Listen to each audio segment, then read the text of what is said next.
आज विश्व नारी दिवस मनाया जा रहा है। कहते हैं कोई दिवस इसलिए स्पेशल होता है कि कोई स्पेशल होता है तो ही स्पेशल होता है वो। अगर स्पेशल नहीं होते तो पूरा विश्व नहीं मनाता।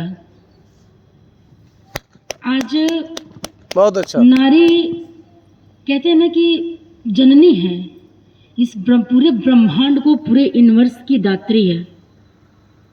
हम हैं तो है।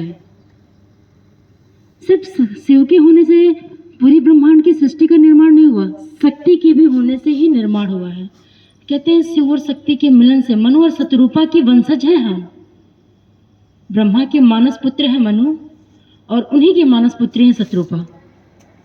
उन्हीं के दोनों के मिलन से इस ब्रह्मांड का निर्माण हुआ। आज हमसे कुछ पूछता है कि आप किसके वंशज हैं, तो हम यही बताते हैं कि हम मनु और शतरूपा के वंशज हैं। आप सब भी इस चीज को जानिएगा कि मनु और शतरूपा, मोबाइल पे सर्च करिएगा, मिलेगा आपको कि मनु और शतरूपा कौन है। तो नारी दिवस और एक नारी की जर्नी बताते हैं जो स्टार्टिंग से होती है। खुद को जानिए, खुद की गरिमा को खुद बनाइए। हम कौन हैं, क्या हैं, खुद पहचानेंगे तो हमें इस समाज में बताना नहीं पड़ेगा कि हम कौन हैं। कहते नो योर सेल्फ, खुद को जानिए। अगर खुद को जान लिया तो पूरा दुनिया जानेगा हमको। द्रौपदी मुर्मू को जो नाम बताया ना गुरु जी आज ने, उन्होंने खुद को जाना है। वो सबसे निम्न वर्ग की हैं। कद काठी रूप कुछ मायने नहीं रखता है। ध्यान दीजिएगा आप सब, उनको कोई चीज मायने नहीं रखता है।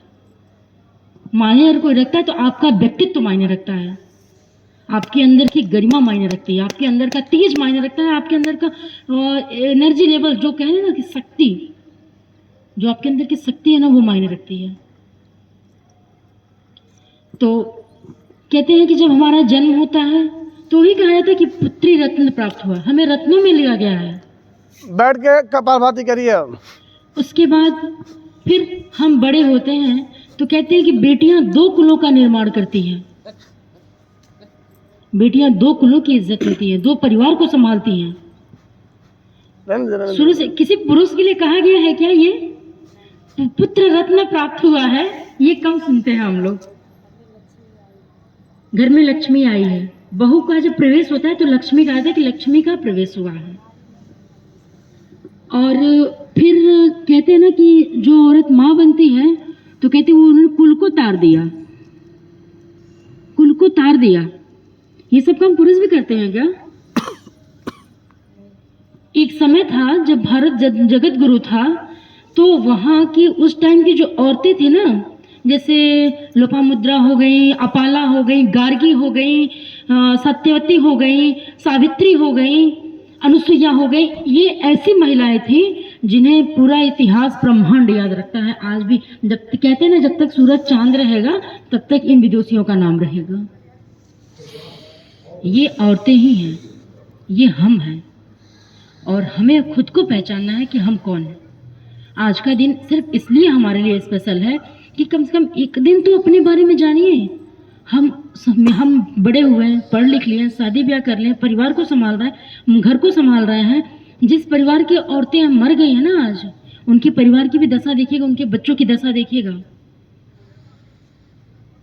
उनके परिवार की सर्वाइविंग कैसे हो रही है। बहुत सारे लोग होंगे यहाँ पे, आपके आसपास बहुत सारी ऐसी घटनाएं होंगी कि उनके परिवार की परवरिश कैसे हो रही है, उनके बच्चों की परवरिश कैसी हो रही है। तो इसलिए आप सब देखिए, हम उस भारत में हैं जहाँ पे कहा गया है यत्र नार्यस्य पूजन्ते रमन्ते तत्र देवता। जहाँ नारियों की पूजा होती है वहाँ देवताओं का निवास होता है। तो उन्हीं औरतों की पूजा होती है जो पूजनीय होती है। आप सब अपने घर में पूजनीय बनिए। अपने बच्चों की नज़र में आप आइडियल बनिए, अपने सास ससुर की नज़र में आइडियल बनिए, अपने माँ बाप की नज़र में आइडियल बनिए, अपने पति की नज़र में आइडियल बनिए। अपनी बात तर्कपूर्ण तरीके से एक मर्यादा में रह करके किसी के सामने हम प्रस्तुत कर सकते हैं। बच्चों के सामने आइडियल बनने का मतलब कि अपने बच्चों के सामने आदर्श प्रस्तुत करिए, आदर्श कहानियाँ बताइए। अब हम कहते हैं ना, श्रवण कुमार की कहानियाँ बताइए, राम जी की कहानियाँ बताइए अपने बच्चों को।